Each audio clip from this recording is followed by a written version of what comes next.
Hello दोस्तों, स्वागत है आपका एबीपी विजन्स पर। इजराइल की सेना ने गाजा के सबसे बड़े अस्पताल के क्षेत्र में प्रवेश किया, जिसे उसने हमास के विरुद्ध एक लक्षित अभियान बताया, लेकिन उसने उस स्थान को निशाना बनाया जहां एक चिकित्सा परिसर है, जहां सैकड़ों कर्मचारी, मरीज और नागरिक शरण लिए हुए हैं। विश्व स्वास्थ्य संगठन के अनुसार अल-शिफा अस्पताल की स्थिति बहुत खराब है। बिजली की कमी के कारण यह अस्पताल अब काम नहीं कर रहा है। अमेरिका में राष्ट्रीय सुरक्षा परिषद के प्रवक्ता जॉन किर्बी ने कहा कि व्हाइट हाउस के पास जानकारी है कि हमास अपने सैन्य अभियानों के समर्थन के लिए अल-शिफा सहित गाजा के अस्पतालों और इमारतों के नीचे सुरंगों का उपयोग करता है। किर्बी ने कहा, सदस्य गाजा शहर में अल-शिफा से एक कमांड और कंट्रोल नोड संचालित करते हैं। उन्होंने बहुत विस्तार से नहीं बताया। उन्होंने कहा कि ऐसा स्रोतों और तरीकों की सुरक्षा के लिए किया गया था, लेकिन यह विभिन्न अमेरिकी खुफिया तरीकों से आया था। हमास, चिकित्सा कर्मचारी और फिलिस्तीनी स्वास्थ्य अधिकारी इस बात से इनकार करते हैं कि गाजा के अस्पतालों का उपयोग आतंकवादियों द्वारा किया जाता है। राष्ट्रपति जो बिडेन ने मंगलवार को कहा कि हमास द्वारा बंधक बनाए गए 200 से अधिक लोगों को उनका संदेश है, धैर्य रखें, हम आ रहे हैं। बिडेन ने यह भी उम्मीद जताई कि बंधकों को रिहा कर दिया जाएगा। बातचीत जारी है। इस बीच गाजा में तबाही जारी है। संयुक्त राष्ट्र सहायता संगठन यूनिसेफ के प्रमुख ने दौरा किया और कहा, पट्टी के अंदर गाजा के 10 लाख बच्चों के लिए कोई सुरक्षित जगह नहीं है। कार्यकारी निदेशक कैथरीन रसेल ने कहा कि कई बच्चे लापता हैं और माना जाता है कि वे हवाई हमलों और अन्य बमबारी में ढह गई इमारतों के मलबे के नीचे दबे हुए हैं। गाजा की यह नन्ही सी बच्ची 7 नवंबर को समय से पहले पैदा हुई थी। उसका वजन मात्र 2.75 पाउंड था। उसने अपना अधिकांश छोटा जीवन दक्षिणी गाजा के नासिर अस्पताल के इंक्यूबेटर में बिताया है। जिस नवजात वार्ड में उसकी देखभाल की जा रही है, वह नवजात शिशुओं की चीखों, उन्हें जीवित रखने वाली चिकित्सा मशीनों की बीप और पास में इजरायली हवाई हमलों की गड़गड़ाहट से भरा हुआ है। विश्व स्वास्थ्य संगठन के अनुसार अहलम गाजा में हर दिन पैदा होने वाले लगभग 180 बच्चों में से एक है। गाजा में अनुमानतः 50,000 गर्भवती महिलाएं हैं, जो अपेक्षाकृत शांति के समय में गर्भवती हुई थीं, लेकिन अब युद्ध की अराजकता के बीच बच्चों को जन्म दे रही हैं। मंगलवार को गाजा में भारी बारिश ने फिलिस्तीनियों के लिए नई चिंताएं और चुनौतियां ला दी, जिनमें से कई लोग बेघर हो गए हैं और इजरायली बमबारी के हफ्तों के बाद अस्थायी तंबुओं में रह रहे हैं। बरसात के मौसम की शुरुआत और बाढ़ की संभावना के कारण यह आशंका बढ़ गई है कि घनी आबादी वाले इस इलाके की सीवेज प्रणाली चरमरा जाएगी और बीमारी फैल जाएगी। विस्थापित गाजा निवासी करीम मरीश ने बताया कि आश्रय गृह में लोग बारिश रुकने के लिए प्रार्थना कर रहे हैं। उन्होंने कहा, वे बच्चे, वे महिलाएं, वे बुजुर्ग भगवान से प्रार्थना कर रहे हैं कि बारिश न हो। अगर बारिश होती है तो ये बहुत मुश्किल होगा और शब्दों में हमारी पीड़ा का वर्णन करना मुश्किल होगा। नॉर्वेजियन शरणार्थी परिषद के प्रवक्ता अहमद बैराम ने कहा कि बरसात के मौसम की शुरुआत गाजा में सैन्य तनाव बढ़ने के बाद से सबसे कठिन सप्ताह हो सकती है। उन्होंने कहा, भारी बारिश का मतलब लोगों और बचाव दलों के लिए आवाजाही में बाधा उत्पन्न करना होगा। इससे मलबे के नीचे फंसे लोगों को बचाना या मृतकों को दफनाना मुश्किल हो जाएगा। ये सब लगातार बमबारी और ईंधन की कमी की आपदा के बीच होगा। बाल कैंसर रोगियों के एक समूह को गाजा से बचा लिया गया है और अब वे मिस्र में 1 महीने से अधिक समय तक रहने के बाद उपचार प्राप्त कर रहे हैं, लेकिन उनमें से कई लोग कीमोथेरेपी और जीवनरक्षक चिकित्सा देखभाल के बिना गाजा में फंसे हुए हैं।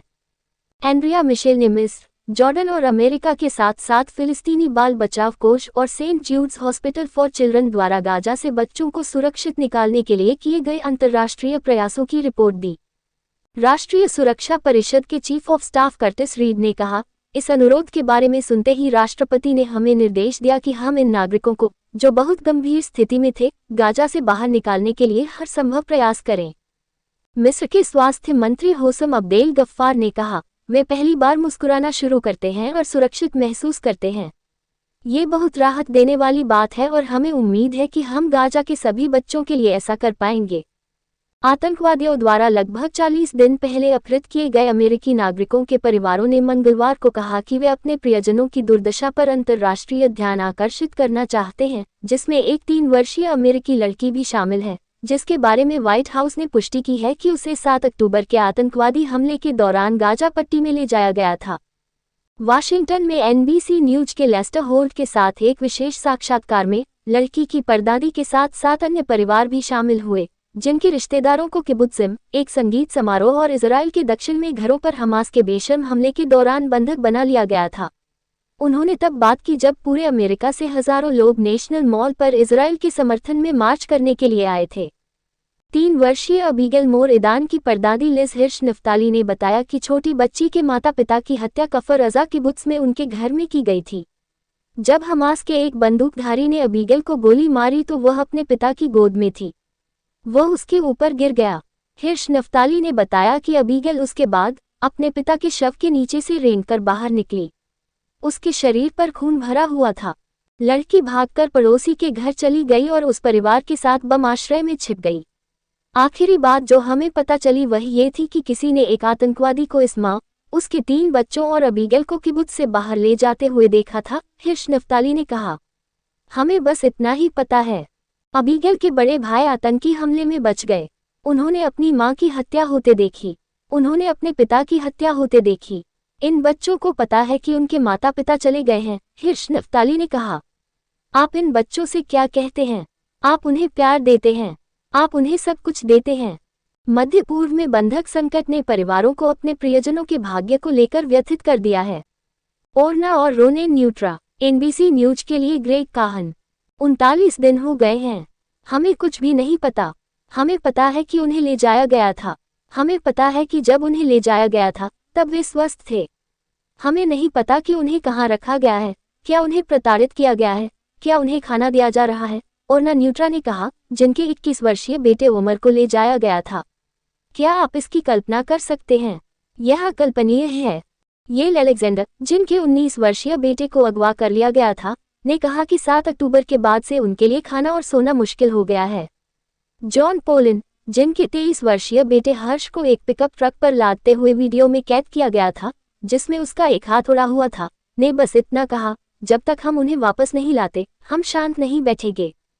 एनबीसी न्यूज के लिए ग्रेग काहन। इजराइल की सरकार ने कहा है कि माना जाता है कि हमास के आतंकवादियों ने 239 लोगों को बंधक बना रखा है।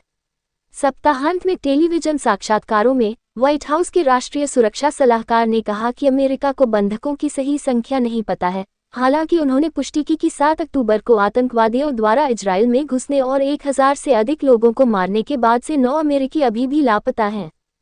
उस दिन से ही इजराइल और हमास के बीच युद्ध चल रहा है।